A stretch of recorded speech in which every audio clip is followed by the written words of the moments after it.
அவர்களே, இந்த மண்கார கவுன்சிலர் மலர்வேணி அவர்களே, மற்ற கவுன்சிலர்ஸ் எல்லாம் வந்துருக்காங்க.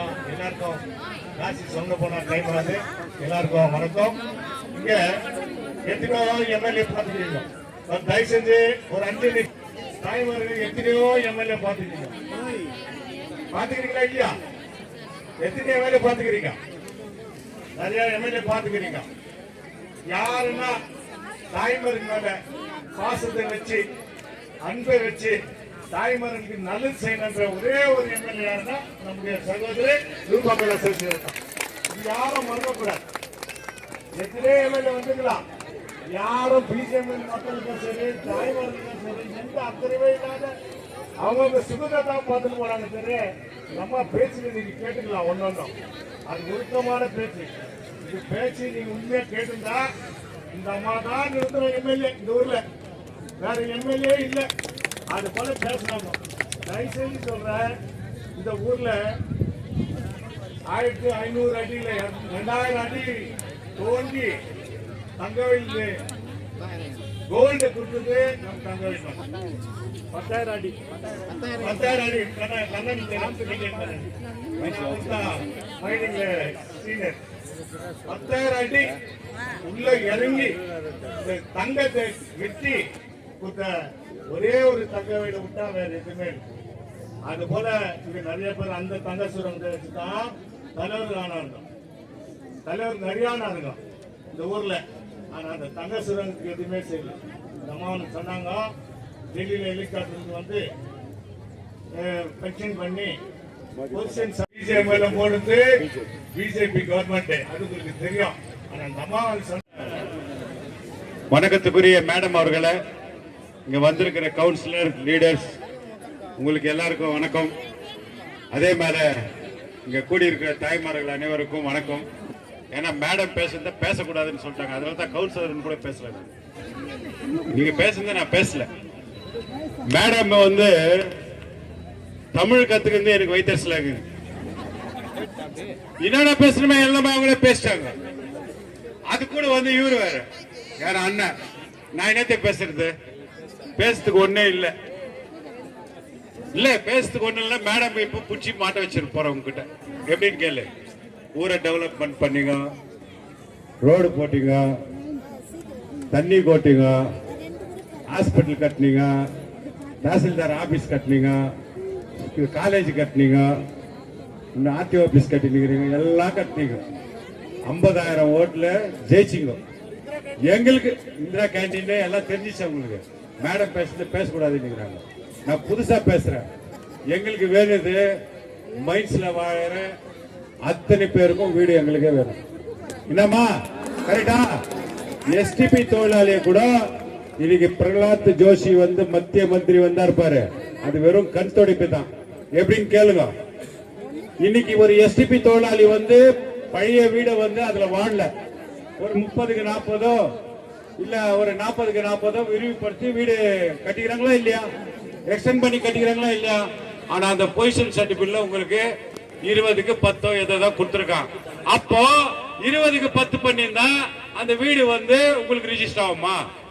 கமிஷனர் போவாரு, உன் பொசிஷன் சர்டிபிகேட்ல 30க்கு 40க்கு இது, நீங்க 100க்கு 100 கட்டிக்கிறே உனக்கு கொடுக்கலன்னு சொல்லுவாரு. அது ஏமாத்த வேலையா இல்லையா? அது யாருக்கும் தெரியல. நீங்க எல்லாம் சிந்திக்கணும். சிந்திச்சு பார்த்தா தான் தெரியும். அதுல வந்து மேடம் சொன்ன மாதிரி அது ஏமாத்த வேலை. அதே மாதிரி ஒரு என்ட்ரிஸ்லயோ ஒரு வாரண்ட் லைன்லயோ இல்ல பங்களா செக்ஷன்லயோ ஒரு வீட்டுல சென்டர்ல வந்து ஒரு எஸ்டிபி தொழிலாளிக்கு வீடு கொடுத்தா அது சுத்திர இருக்கிறவங்களுக்கு எல்லாம் வந்து வீடெல்லாம் வந்து நான் இடிச்சிடுவாரு. அந்த வீட்டுக்கு கொண்டுதான் முனிசிபாலிட்டி வந்து காத்தா பண்ணிட்டு தண்ணி லைட் எல்லாம் கொடுக்க முடியுமா? அப்ப நம்ம சுத்திரமா இருக்கிறோம். பிஆர்எஸ் வாங்கினவன், என் மாமன், மச்சான், என் தாத்தா எல்லாம் வந்து இந்த மைண்ட்ஸுக்காக உழைச்சி செத்தவெல்லாம் நம்மளாம் எங்க போறது?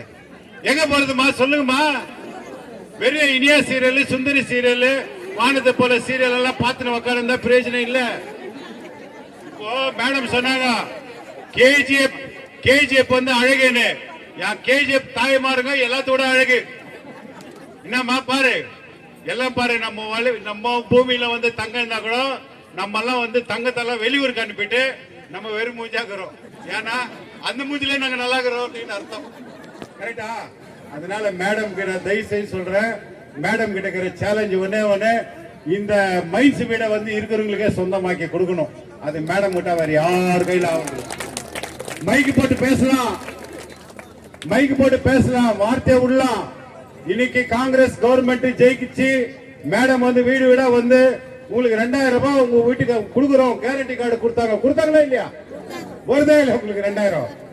வீட்டுக்காரர்கிட்ட 500 ரூபாய்க்கு சண்டை போட்டுதுங்க, உங்களுடைய 200 ரூபாய்க்கு உங்க வீட்டுக்காரர் வந்து சண்டை போடுறாரு. 2000 ரூபாய் மேடம் கூட இருக்கு கேக்குறாங்களா இல்லையா? அதே மாதிரி பஸ் கோயிலுக்கு போறேன் காசு கொடுக்கறதுல போடுவாங்க, போயா மேடம் இது பஸ் விட்டுக்கிறாங்க நான் போறேன் ஏறி உட்காந்து போயிடுறீங்க சண்டை போட்டு. இப்போ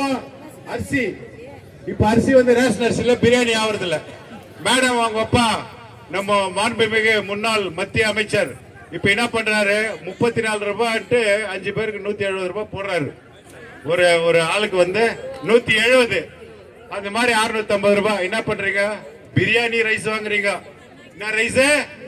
பிரியாணி ரைஸ், மோதி ரைஸ் இல்ல, பிரியாணி ரைஸ். நம்ம கர்நாடக காங்கிரஸ் சர்க்கார் வந்து 5 கேரண்டில கொடுத்த காசுல வாங்குறீங்க. Current bill electric Hemalatha madam எப்ப அனுப்புதோ கட் பண்றதுக்குன்னு காத்து நின்றீங்க.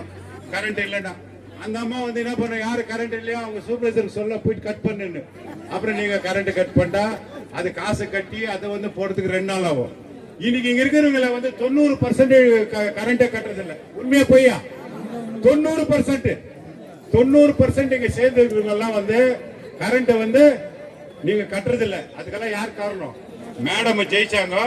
மேடம் இன்னொன்னு சொன்னாங்க, நான் வந்து கமிட்டில இருந்தேன், எல்லாம் ஆம்பளைங்க இருந்தாங்க, நாங்க 5 பேர் பொம்பளைங்க இருந்தோம், அதனாலதான் இந்த கிராண்ட். இந்த ஆம்பளைங்க எல்லாம் சேர்ந்து என்னத்த படிச்சாங்க?